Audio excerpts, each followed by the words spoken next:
पश्चिमी बंगाल में भारतीय जनता पार्टी की सरकार बनने के बाद एक मामला जबरदस्त सामने आ रहा है कि मस्जिदों से जबरदस्ती लाउड स्पीकर हटवाने की कोशिश पुलिस कर रही है। मुस्लिम संगठनों कुछ नेताओं का आरोप है कि राज्य के कई इलाकों में पुलिस मस्जिद समितियों पर लाउड स्पीकर हटाने का दबाव बना रही है। मस्जिदों से लाउड स्पीकर हटाने के लिए दबाव डालने से मुस्लिम संगठनों के आरोप के बाद अब टीएमसी के 3 बागी सांसद यूसुफ पठान, खलीलुर रहमान और अबू ताहिर खान ने गुरुवार को केंद्रीय मंत्री अमित शाह से मुलाकात कर इस मुद्दे पर एक ज्ञापन सौंपा है। सांसदों ने केंद्र सरकार से मांग की है कि धार्मिक स्वतंत्रता के संवैधानिक अधिकारों की रक्षा सुनिश्चित की जाए और ध्वनि प्रदूषण से जुड़े नियमों को लागू करते समय किसी भी समुदाय के साथ भेदभाव ना हो। अब सवाल यही है कि ध्वनि प्रदूषण के जो नियमों की बात कही जाती है तो सिर्फ एक तरफा कार्रवाई नजर आती है।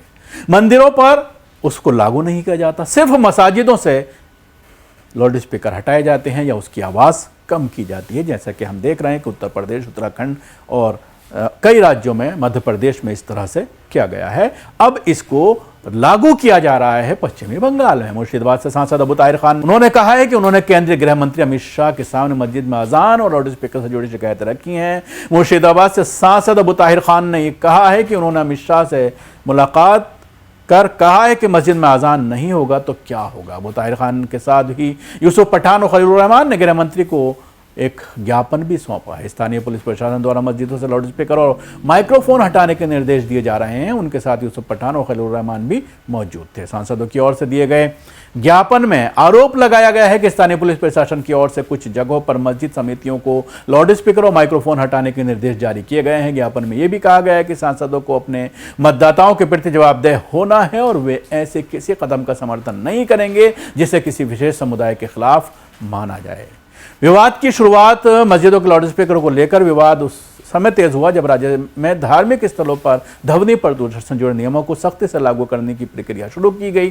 प्रशासन का कहना है कि नियम किसी एक धर्म या समुदाय के लिए नहीं है। मंदिर, मस्जिद और अन्य धार्मिक स्थलों सहित सभी संस्थानों को निर्धारित ध्वनि सीमा का पालन करना होगा। ध्वनि प्रदूषण से निर्धारित मानकों के अनुसार रिहायशी इलाकों में दिन के समय 55 डेसिबल और रात में 45 डेसिबल की सीमा लागू करनी है। रिपोर्ट के अनुसार कई जिलों में पुलिस ने मस्जिद समितियों के साथ बैठक की और तेज आवाज़ वाले लाउड स्पीकर को हटाकर कम क्षमता वाले साउंड सिस्टम इस्तेमाल करने की सलाह दी है। मुस्लिम संगठनों ने ये आरोप लगाया है कि ये जो है दबाव उनके ऊपर ख़ास तौर से बनाया जा रहा है और इसके साथ ही शुभेंद्र अधिकारी ने सरकार के फैसले का बचाव किया और उन्होंने ये कहा है, ये दलील दी है कि सिर्फ मस्जिदों नहीं बल्कि तमाम धार्मिक स्थलों से लाउड स्पीकर हटाए जा रहे हैं या उनकी सीमा कम की जा रही है, आवाज़ कम की जा रही है। बागी टीएमसी नेताओं ने इस पर नाराज़गी जताते हुए इसको एक तरफा कार्रवाई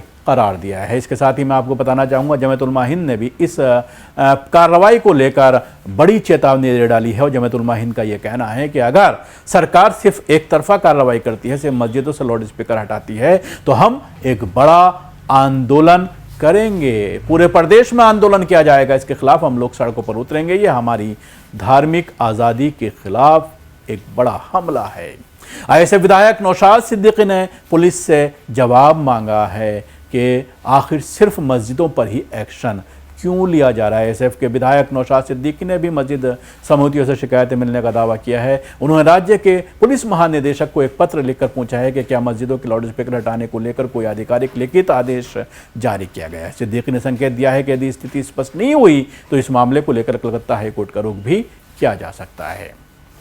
इसके साथ ही भारतीय जनता पार्टी ने इन आरोपों को बेबुनियाद बताते हुए यह कहा है कि सिर्फ एक तरफा कार्रवाई नहीं है बल्कि तमाम धार्मिक स्थलों पर हमने इसको लागू करने का प्लान बनाया है। धार्मिक स्वतंत्रता बनाम ध्वनि प्रदूषण का ये मुद्दा बंगाल में लाउड स्पीकर का विवाद अब केवल प्रशासनिक कार्रवाई तक सीमित नहीं रह गया है।